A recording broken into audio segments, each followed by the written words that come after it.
ቤተሰቦች እንደምን አላችሁ? እኔ አለው እግዚአብሔር ይመስገን ደህና ነኝ። ዛሬም በጠቃሚና በአዲስ ፕሮግራም በድጋሜ ተገናኝተናል። በዛሬው የጤና ፕሮግራማችን ላይ የምንመለከተው የጣፊያ ወይም ደግሞ የቆሽት ካንሰር የመጀመሪያ ማስጠንቀቂያ 11 ምልክቶችን በዚህ ቪዲዮ ላይ እነግራችኋለሁ ማለት ነው። በጣም ጥንቃቄ ማድረግ አለባችሁ፣ ምክንያቱም የጣፊያ ካንሰር ሳይታወቅ የሚገድል ዝምተኛው ገዳይ ስለሆነ ማለት ነው።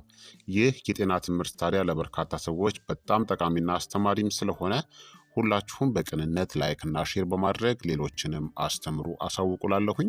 ጥያቄ ካላችሁ በኮመንት ላይ አስፍሩልኝ። በቀጥታ ወደ ጤና ትምህርታችን የማልፍ ይሆናል። የጣፊያ ካንሰር በጣም ገዳይ ከሆኑ የካንሰር አይነቶች ውስጥ አንዱ ነው።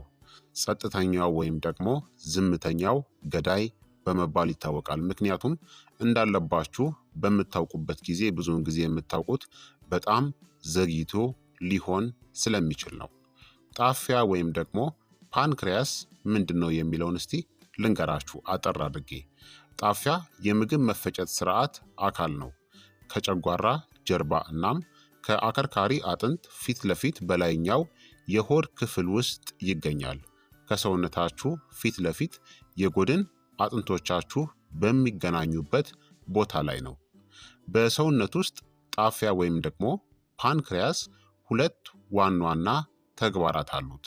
እነዚህም አንደኛ የምግብ የማዋሃድ ተግባር ነው፣ ኤክሶክራይን ፈንክሽን የምንለው የምግብ መፈጨት ኤንዛይሞችን እንደ አሚሌስ፣ ላይፔዝ፣ ፕሮቲስስን በማምረት ካርቦሃይድሬትስን፣ ስብን እናም ፕሮቲኖችን በትናንሽ አንጀት ውስጥ እንዲሰባበር ያግዛል። ምግቦችን፣ ስብ፣ ፕሮቲንና ካርቦሃይድሬትስን ለመፍጨት የሚያስችሉ ፈሳሾችን ያመርታል ማለት ነው። ምግብ ወደ አንጀት ከመግባቱ በፊት የጨጓራ አሲድን ለማስወገድ ወይም ደግሞ ኒውትራላይዝ ለማድረግ ባይ ካርቦኔትን ይለቃል። ሁለተኛ ተግባሩ ደግሞ ሆርሞኖችን የማምረት ተግባር ነው፣ ኢንዶክራይን የምንለው ማለት ነው። ፈንክሽኑ እንደ ኢንሱሊን የደም ስኳርን የሚቀንስ፣ ግሉካጎን የደም ስኳርን የሚጨምር እናም ሶማቶስታቲን ወይም ደግሞ ሌሎች ሆርሞኖችን የሚቆጣጠር የመሳሰሉ ጠቃሚ ሆርሞኖችን ያመርታል። ይህ ሁለተኛው ተግባሩ ነው። ለኃይልናም ለአጠቃላይ ጤንነት በጣም አስፈላጊ የሆነውን የደም ስኳር ሚዛንንም ይጠብቃል ማለት ነው። ስለዚህ ጣፊያ የምግብ መፈጨት አካል እናም ሆርሞኖችን የሚቆጣጠር አካል ነው ማለት ነው። ስለዚህ በጣም ወሳኝ ተግባራትን ያከናውናል። ታዲያ 11 የጣፊያ ካንሰር የመጀመሪያ ማስጠንቀቂያ ቅድመ ምልክቶችን ልንገራችሁ። የጣፊያ ካንሰር ብዙውን ጊዜ ጸጥተኛው በሽታ ወይም ደግሞ ዝምተኛው በሽታ ይባላል። ምክንያቱም ምልክቶቹ ዘግይተው የሚታዩ እናም ብዙም ግልጽ ስላልሆኑ ነው።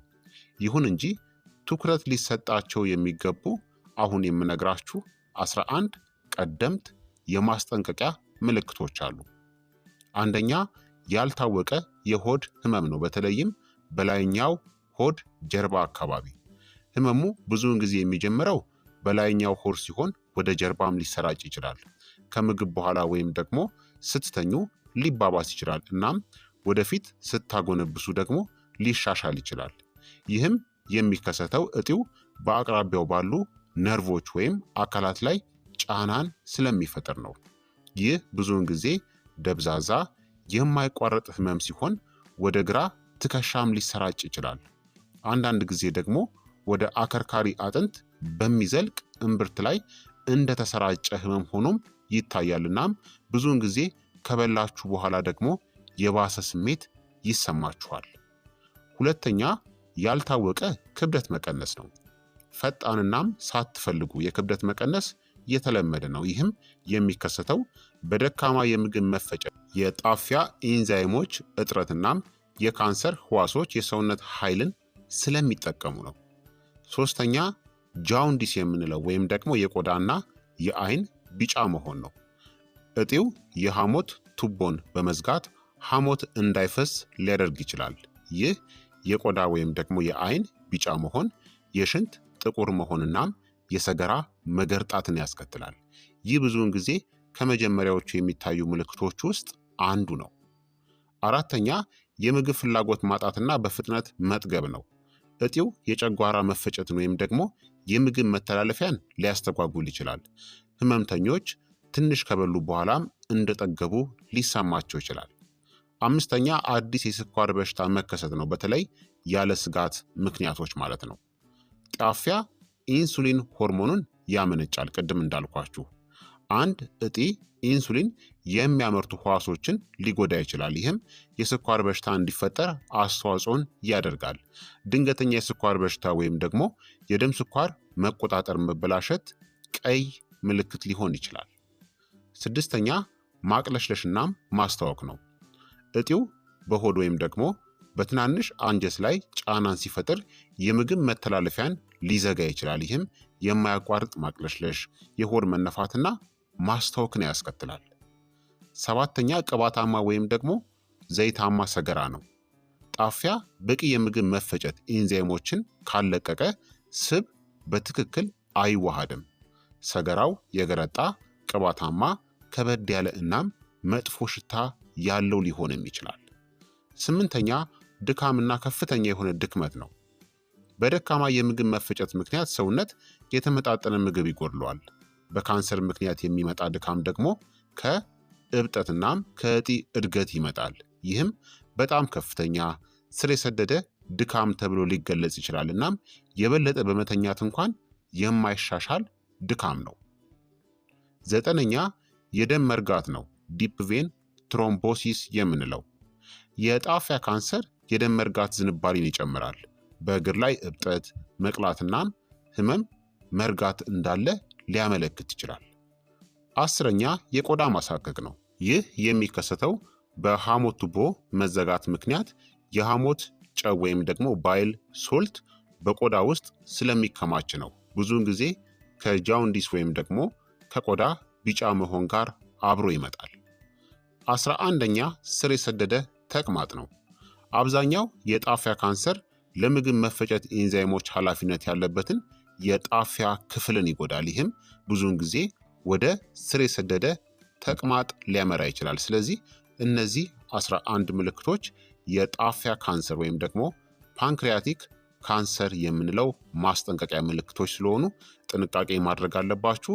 ማስተዋል ያለባችሁ ነገር ምንድን ነው? እነዚህ ምልክቶች ከሌሎችም ብዙም ከማይከብዱ ሁኔታዎች እንደ የሐሞት ጠጠር፣ የጨጓራ ህመም ወይም ደግሞ የስኳር በሽታ ጋር ሊገናኙም ይችላሉ። ነገር ግን ብዙዎቹ ምልክቶች አብረው ከታዩ ወይም ደግሞ ከቀጠሉ የህክምና ምርመራ ማድረግ አስፈላጊ ነው። ቀደም ብሎ ማወቅ የህክምና ስኬትን በእጅጉ ያሻሽልላችኋል።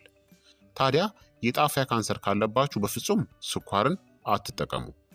ለጣፊያ ካንሰር ደግሞ ተጋላጭነትን የሚጨምሩ ምክንያቶች የምንላቸው ሲጃራ ማጨስ፣ አይነት 2 የስኳር በሽታ፣ ከመጠን ያለፈ ውፍረት፣ የአልኮል ፍጆታ፣ በዘር የሚተላለፉ ሁኔታዎች ካሉ እናም የቫይታሚን ዲ እጥረት ካለ ነው። ቫይታሚን ዲ ካንሰርን ለመቀነስ እናም የሰውነትን በሽታ የመከላከል አቅም ካንሰርን እንዲዋጋ ሊያግዝ የሚችል ቫይታሚን ነው። ታዲያ የጣፊያ ካንሰርን ለመከላከል ከፈለጋችሁ በቂ እንቅልፍ ማግኘታችሁን አረጋግጡ። ጥራት ያለው እንቅልፍ በየቀኑ ከ7 እስከ 9 ሰዓት ብትተኙ መልካም ነው። ውጥረት ወይም ደግሞ ጭንቀትን ቀንሱ። ስፖርታዊ ወይም አካላዊ እንቅስቃሴን አድርጉ።